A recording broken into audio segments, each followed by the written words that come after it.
ठुकराठो में अवां खे ख़बर ॾींदा हलूं। सज्जाद हुसैन मंगी जी रिपोर्ट मुताबिक़ ठुकराठो में आल सिंध मंगी इता जे सरपरस्त रोशन अली मंगी जो दौरो। मंगी बिरादरी के मानुन से मुलाकातूं, मुख़्तलिफ़ हंधन ते उज़ुर ख़्वायूं। असां पूरी सिंध की मंगी बिरादरी के मानुन के मसलन लाइ ॾींहुं राति जाखोड़ करे रहिया आहियूं। मज़लूम मानुन की मदद करण से दिली सुकून मिले तो। जिते मंगी बिरादरी जो पघर वहंदो उते असांजो रतु ॾींदासीं।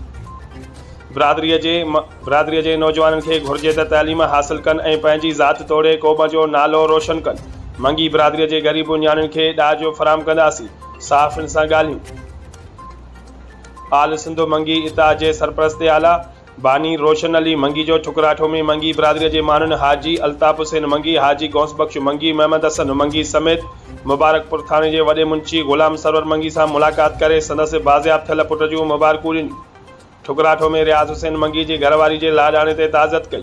उन मौके ते हुन प्रेस क्लब पहुची साफ़ सां ॻाल्हाईंदे चयो त मंगी बिरादरी के हक़नि लाइ ॾींहुं राति जाखोड़े रहिया आहिनि। जिते मंगी बिरादरी जो पघर वहंदो